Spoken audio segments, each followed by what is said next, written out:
Bon, vous êtes prêts à entendre des petits ridushim sur la Haggadah de Pessah? Ça, c'est une de mes Haggadot que j'utilise à Pessah. Une des Haggadot. Il y en a 36 000. Une des Haggadot. C'est une Haggadah Ashkenaz où il y a tous les avis Ashkenazim. Il y a la même en Sfarad aussi, que j'utilise également, mais ici, Haggadah Shel Pessah Metifta. Osveadar, édition Osveadar. Alors, ils ont tout rassemblé ici. Tu veux? Elle est épaisse. Ouais, bon, alors le contenu de la Haggadah, il est ici. Je suis là, mais après, les commentaires, ils sont à la fin. On finit. Pas l'histoire d'Arabie Akiva, c'est la nôtre. Très bien. Messieurs, c'est commencé? Ah, pardon. Il y a une mitzvah particulière le soir de Pessah qui s'appelle mitzvah Sipur Yetziat Mitzrayim. Une mitzvah de raconter la sortie d'Égypte. C'est une mitzvah, la mitzvah essentielle de Pessah, du soir de Pessah, c'est Vegat Alevin, tu raconteras à tes enfants. C'est la mitzvah de raconter la sortie d'Égypte. Toutefois, il écrit le Rambam. La mitzvah de raconter la sortie d'Égypte, c'est pas seulement aux enfants. On privilégie les enfants, certes, mais c'est également à toutes les personnes, même qui ne sont pas mes enfants, qui sont à ma table. C'est-à-dire, si je reçois du monde, même que ce soit pas mon fils, j'ai une mitzvah de lui raconter. Donc, même l'enfant de un tel, je dois raconter la sortie d'Égypte. Mais on privilégie les enfants. Pourquoi? Parce qu'il y a un élément majeur dans le fait de parler aux enfants, c'est la transmission qu'eux vont établir pour les futures générations. Donc, ça ne doit pas rester uniquement à nous-mêmes, le récit d'Égypte, on doit le transmettre à quelqu'un. Ce qu'on a appelé, voilà, exactement, les témoins, qu'on a appelé après la Seconde Guerre mondiale, on a les témoins des témoins, et on doit passer ce flambeau à la future génération. Simplement, il y a une petite question qu'on a le droit de se poser. Toute l'année, on doit mentionner la sortie d'Égypte. On le fait dans la Shira, entre autres, et toutes les fêtes. Et là, on demande ce soir-là de mentionner la sortie d'Égypte. Quelle différence il y a entre cette nuit-là avec tous les autres jours finalement de l'année? Si déjà toute l'année, j'ai une mitzvah de mentionner la sortie d'Égypte, pourquoi aujourd'hui, enfin à Pessah, il y aurait une mitzvah différente? C'est le D-Day. Ok, pas mal. Alors, cette nuit-là, il y a des différences. Et je vais vous en ramener au moins 5. Comme une Askara, genre. Pendant toute l'année, tu parles de tes parents. À l'Askara, tu le racontes plus en détail. Il y a Stéphane a dit l'Allel, le premier soir de Pessah. Le soir du Hallel, c'est la première fois où on fait l'Allel le soir. Alors, je vous dis d'ores et déjà qu'il y a une implication de la personne plus qu'à l'accoutumée. Il dit le panim yafot. Raconter la sortie d'Égypte, c'est pas seulement un récit que je lis dans une Haggadah avec des mots en hébreu. C'est-à-dire, ou be'avana amuka be'ofen shirnasu be'oznav ou be'libo etev. C'est Akadosh Baruch Hu, il attend de nous qu'on a une compréhension profonde et que ça rentre dans nos oreilles de manière parfaite. Ça signifie qu'en toute langue, je peux faire la Haggadah de Pessah, du moment que je comprends. C'est-à-dire, l'objectif, c'est de comprendre ce que je dis. Donc, à l'époque, il y avait nos grands-parents qui faisaient, je me souviens encore de mon grand-père qui faisait en judéo-arabe, et voilà, donc c'était la coutume. Et c'est comme ça qu'ils comprenaient. C'est comme ça qu'ils comprenaient. Maintenant, nous, on a une culture plus francophone. On est français. Bah, si on comprend le français, il faut lire en français.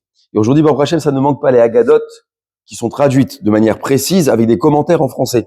Il ne faut pas hésiter à faire en français. Même si c'est la Haggadah de mon père ou de mon grand-père, il ne faut pas hésiter pour comprendre. Ça, c'est la première mise. La différence qu'il y a avec toute l'année, c'est que cette nuit-là, même en toute langue, ça marche.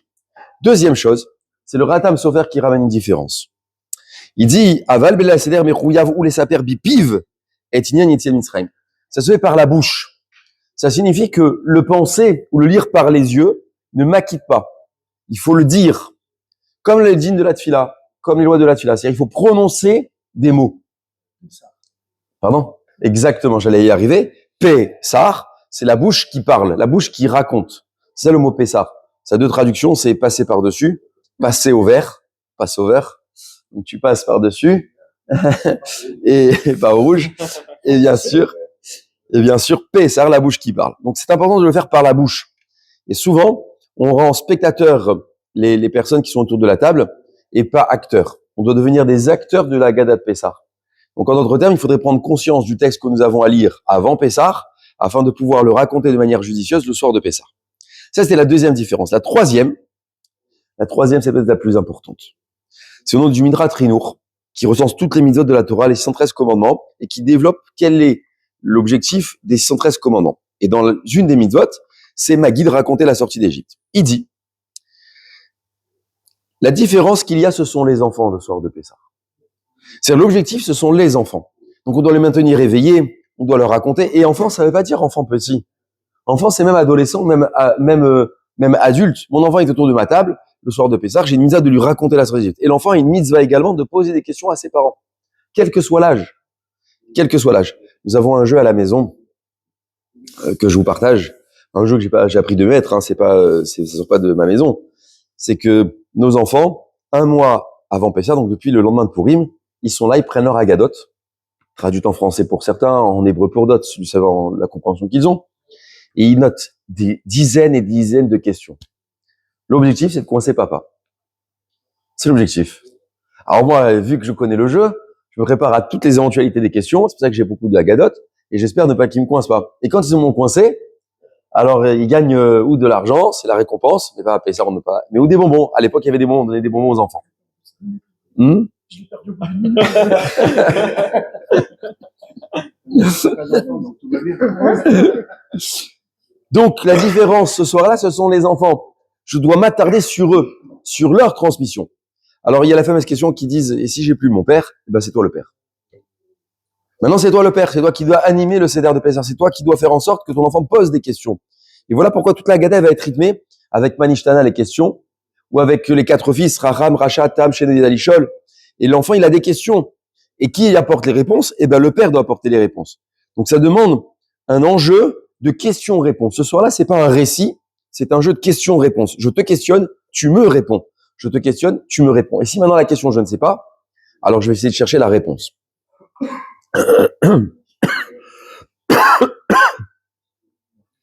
Très bien. Quatrième point, c'est important d'entendre ce que l'on dit. Pourquoi? Parce que lorsque l'on dit, on le prononce, c'est comme ça dans les dînes de la tfila. Vous savez, les gens ont toujours pensé qu'on devait faire la tfila avec les yeux. La vraie mitzvah, c'est de faire la tfila avec la bouche. Et voilà pourquoi dans la Hamida, exactement, Hachem, c'est Fatah et Tiftar, ouvre ma bouche. Il faut s'entendre à nos oreilles. Il faut s'entendre à nos oreilles et il faut pas faire entendre notre bouche aux voisins, sinon on dérange tout le monde. Hein. Il y en a, ils pensent qu'il faut prendre un haut-parleur au moment de la Hamida. Non, non. il y en a quand tu pries, ils disent « Allô, je prie, taisez-vous, écoutez-moi. » Sans mentionner qui que ce soit autour de la table. Et donc, Vekitsour, c'est important que le soir de Pessah, on entende à nos oreilles ce que l'on prononce. Pourquoi? Parce qu'il y a un Rambam qui est très important. Vous savez, le fait de retenir, ce n'est pas par les yeux. On retient lorsqu'on s'entend à nos oreilles. Pourquoi à la radio, lorsque vous avez une musique ou quand vous écoutez une musique au téléphone, vous la retenez? Parce que vos oreilles ont entendu quelque chose. Si demain je vous montre les paroles d'une chanson, vous n'allez pas les retenir, vous allez devoir apprendre une récitation. Et ça prend du temps. Mais à l'oreille, on attrape beaucoup plus vite l'information que par les yeux. Et donc, le Rambam insiste sur ce point-là. On doit prier et étudier avec la bouche pour retenir. Et bien, dans le sort de Pessah, on a la même importance. C'est-à-dire, on doit prononcer les mots et qu'on les entende suffisamment. Donc, il faut bien articuler. Si c'est en français, c'est en français. Si c'est en hébreu, c'est en hébreu. Si on peut faire les deux, on peut faire les deux. Mais quoi qu'il en soit, on doit raconter, on doit s'entendre.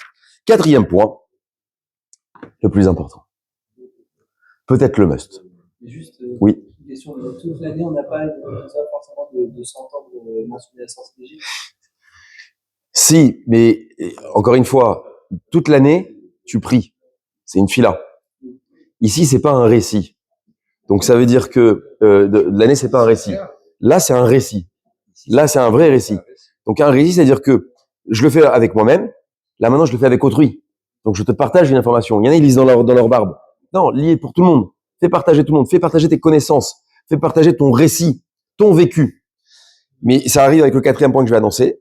C'est Veyesh et Kadvu. Toute l'année, on doit juste comprendre qu'il y a une sortie d'Égypte. Mais ce soir-là,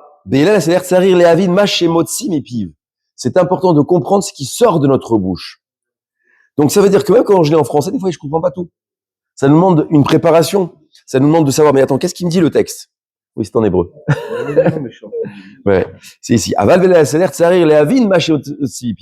de comprendre ce que l'on dit. C'est-à-dire, qu'est-ce que tu vas prononcer?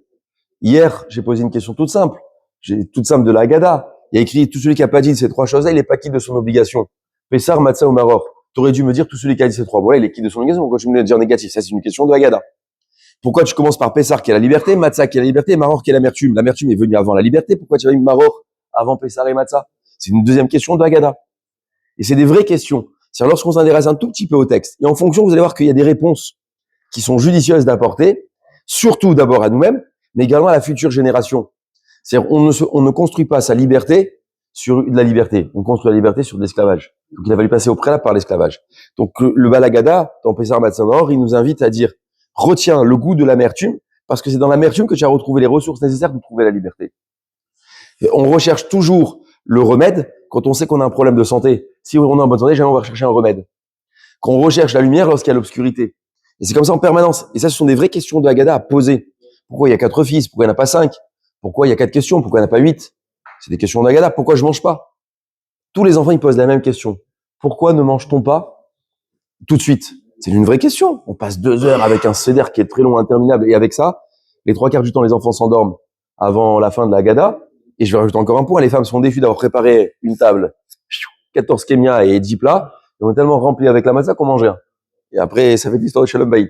Alors, t'as rien gagné. C'est quoi ce soir-là? Ça, c'est une vraie question de Haggadah. Pourquoi tu m'invites d'abord à réciter avant de manger? Laisse-moi manger, après je récite.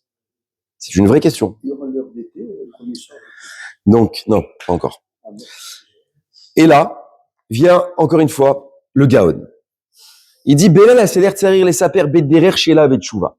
Une autre différence, c'est que ce soir-là, ce qu'on veut, principalement, c'est pas un récit stérile. De te rapprocher, comment? À travers un jeu de questions-réponses. Quand quelqu'un pose une question, il s'ouvre à la personne, et quand quelqu'un lui répond, les deux, il y a un lien. Il y a un lien qui se crée. Quand c'est un qui te récite, bon, je suis un peu extérieur, je t'écoute par politesse, mais il y a rien. Quand il y a une question-réponse, il y a un lien entre deux personnes. La transmission s'opère. D'ailleurs, je dis toujours que quand un enfant il pose une question, souvent les parents ils osent pas répondre parce qu'ils sont désarmés par rapport à la question. Alors ils sont impuissants. Mais il faut apporter une réponse à l'enfant. C'est hyper important. C'est qu'il s'est ouvert à nous. Il attend de nous maintenant une réponse. Eh bien, l'une des différences du Gaon, c'est que le soir de Pessah, on a besoin de faire tout ça par question-réponse. C'est pas un récit. C'est pas je te récite. C'est ici je viens t'inviter à poser des questions. Deuxième différence, il faut raconter tous les détails des miracles. C'est pourquoi il faut raconter tous les détails des miracles. Parce que lorsqu'on dit à nos enfants, on est sorti d'Égypte, qu'est-ce qu'il vous dit? C'est une histoire ancienne. D'accord, ok. Alors on va le faire différemment. Je vais te raconter ce qui s'est passé le 7 octobre. Non, je sais. Non, tu sais pas. Pourquoi tu sais pas? Je vais te raconter le 7 octobre d'une autre manière que ce que tu as pu entendre. Ok, le 7 octobre, qu'est-ce que tu as entendu? Qu'on nous attaquait. Très maintenant, je vais te raconter tous les gens qui ont vécu miraculeusement et ceux qui sont sortis vivants. Pas ceux qui sont morts, on sait tous qui sont morts. On a mis les photos, on a donné leur vécu, on a donné leur vie. Et c'est triste. On a besoin de raconter ça, et ça, c'est aussi fait partie du récit. Mitrila Bignout. On a terminé aussi par les Nissim. Il y a eu des miracles. Combien il y a eu de balles perdues et que quelqu'un il s'est caché dans une poubelle, il n'a pas été trouvé? Combien il y en a qui ont pris des balles et ils sont survécus? Combien il y en a qui ont réussi à s'enfuir par miracle? Tout ça, c'est à raconter. Donc, le soir de Pessah, je m'attarde sur les miracles qui ont vécu nos enfants. 1/5 est sorti. Tu as le droit de t'asseoir pour ne pas grandir. Avec plaisir. Troisième chose, dans la deuxième, excusez-moi, j'ai oublié un point, important. Vitril mignout ou misayem vejvar. On commence par ce qui est triste, et on termine par l'éloge. Dans quel objectif, dans quelle ambition? L'enfant, il a besoin de comprendre, mais également moi aussi, que voilà où j'ai démarré, voilà où j'en suis arrivé. Vous savez, Israël, ça se résume pas à 48 à l'État d'Israël. Ça se résume pas à la Shoah. Israël, c'est toute une histoire depuis la sortie d'Égypte. C'est pour ça que c'est le premier mois. On a lu hier à Rodesh Hazelarem, le premier mois. C'est une histoire. Et une histoire, pas une histoire dans le passé, c'est une histoire qui se conjugue au fur et à mesure pour l'avenir. Exactement. À Rodesh Hazelarem, c'est-à-dire le mois de Nissan, donc Pessah, vient nous annoncer quelque chose. Je dois commencer par ce qui est triste. C'est important. Le Baal Haggadah te dit, tu vas commencer à dire où tu as démarré. Alors, il y a deux façons de démarrer la Haggadah. Vous allez le voir, vous allez le lire. Soit je démarre en disant que mes parents, c'était des idolâtres. Vous savez ce que je dis à mon enfant? Papy, c'était un monsieur qui allait à l'église. Voilà ce que je dis à mon enfant. C'est comme ça que je commence la Haggadah. Mon enfant, il dit quoi? Papy, il allait à l'église? Ouais, papy, il allait à l'église. Papy se prosterne à des idoles. Ou deuxième version, Je dis à mon enfant, mon père, c'était un esclave. C'était un esclave. Je commence par 2 points qui montrent quelque part les éléments dégradants que le peuple juif va traverser. Soit l'idolâtrie, soit l'esclavage. Et je ramène ces 2 points-là. Dans quel objectif? C'est facile de dire qu'on est sorti d'Égypte. Mais voilà où on a démarré. Ça invite toute personne, lorsqu'il lit le texte, de un, le choquer, de dire conscience et remercier ceux qui ont fait des choix dans le passé. Tu sais, c'est facile de venir aujourd'hui et de faire le beau, excuse-moi l'expression, de dire voilà où j'en suis arrivé. Mais derrière, avant toi, il y a eu ton père qui t'a orienté, ta mère, tes grands-parents, tes arrière-grands-parents. Moi, je marche sur une ville. Mais qu'est-ce que j'ai fait sur les pavés de la ville? J'ai rien fait du tout. Il y a des gens qui se sont investis ici. Sur la terre d'Israël, ça s'est pas commencé en 48. Heureusement qu'Avraham Avinu, il a reconnu la présence divine. Sinon, Israël, c'est pas à nous aujourd'hui. Alors nous, on vient et on dit, on a la plus grande armée, sans manquer de respect au présent. Mais ce présent se conjugue avec un passé. Et tu as besoin de montrer en relief d'où on a démarré. Ça, c'est le premier point. Le deuxième, c'est parce que ça montre l'espoir aussi à la génération d'aujourd'hui, qu'on peut démarrer très bas et arriver très loin. Mitrila Bignout, Msayem Bijvar. On a commencé par ce qui est répugnant. Voilà, mon grand-père, c'est un idolâtre. Waouh, je suis arrivé à ça. Waouh, on était esclaves. Regarde, on est arrivé. Il est arrivé un peu les histoires similaires à l'esclavage des Noirs dans certains pays. Lorsqu'on a dit voilà où est-ce qu'ils sont arrivés. Pourquoi on dit toujours où est-ce qu'ils sont arrivés, on dit où est-ce qu'ils ont commencé? Parce qu'on dit la progression qu'ils ont eue. On est choqués. Alors ça nous invite à prendre conscience qu'il y a encore de l'espoir dans ce monde. Ça, c'était le deuxième point. Le troisième, et maintenant, on doit expliquer ce qui nous réunit à table. Le soir de Pessah, il y a 3 éléments qui vont nous conjuguer. Et vous allez voir, vous allez osciller entre 2 points le soir de Pessah. Lorsque vous comprenez les textes, on peut se mettre à pleurer comme à rire. Dans le même texte, on va osciller entre l'esclavage et la liberté. Vous avez 2 coupes de vin avant le repas. Vous avez 2 coupes de vin après le repas. Il y a 2 coupes de vin, c'est l'esclavage. 2 coupes de vin après, c'est la liberté. Vous avez Pessah, le korban, que vous allez repessar sur le plateau, c'est la liberté. La matzah, symbole de la liberté. Le maror, le karpas, symbole de l'esclavage. Vous allez osciller entre les 2 points à chaque fois. Oui. On peut dire que c'est les 2 aussi en même temps. Non. L'irrémonie, c'est ce que vous mangez quand on était esclave. Oui, non. Mais et après, Pourquoi esclave? C'est la sorte. Oui, mais quand on était en Égypte, on mangeait de la. Pas de l'irrémonie. Pas de matzah. Pas de matzah. Pas de matzah. C'était on est sorti exactement. Le soir du 14, on mange la matzah, pas avant. Pas avant. Ah, c'est je l'ai dit hier. L'ordre, il est arrivé à Rodesh Hazelachem. Vous allez manger des matzot le 14. Pas avant. Qu'ils ont mangé en Égypte, c'est-à-dire que le soir du 14, ils étaient encore en Égypte, ils ont mangé. Avant, quand ils étaient esclaves, ils mangeaient pas, c'est pas grave. Non. Sinon, il n'y a pas d'ordre. Non. Ouais, faut trouver. Donc, le point principal, c'est d'expliquer les raisons des choses. C'est quoi expliquer la raison? Ton enfant, il va te dire, papa, pourquoi je mange des matzot? C'est quoi ce truc-là? Ça fait 4000 ans ou 3000 ans ou 2500 ans que l'histoire elle est passée. Alors, je t'expliquais maintenant le symbole de la liberté. Pourquoi on doit sentir l'amertume? Chaque année, à table où on passe Pessah, dans les hôtels, il y a beaucoup de gens, et chacun il a sa table personnalisée. Donc, on fait des airs personnels. Et souvent, il y a une question qui se pose, c'est au sujet de la feuille de maror, la feuille de salade. Je vous répète, moi, ce que j'ai entendu dans les camps de Auschwitz avec une rescapée. Un jour, il y a un élève, il a dit, dans Pessah, il a dit, mais en quoi elle est amère, la feuille de salade? Je lui mets un peu d'huile d'olive, un peu de citron, un peu de sel, elle est super bonne. C'est vrai. En quoi c'est amer? Une rescapée a dit un jour, par rapport à la feuille de maror, on était à Auschwitz quand elle a dit ça aux élèves, je crois que c'était à vous, je crois.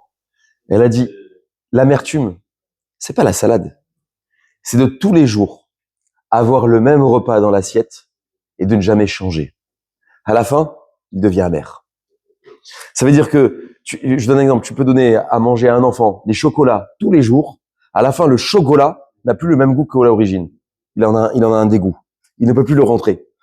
Eh bien, l'amertume, c'est de dire, voilà ce que nos parents ont mangé quotidiennement. C'est dans le symbole de la salade. C'est-à-dire, je dois faire prendre conscience que manger tous les jours la même chose, ça la rend amère. Exactement. On est dégoûté de la chose. Expliquer les raisons. Alors maintenant, ça nous demande au préalable un travail.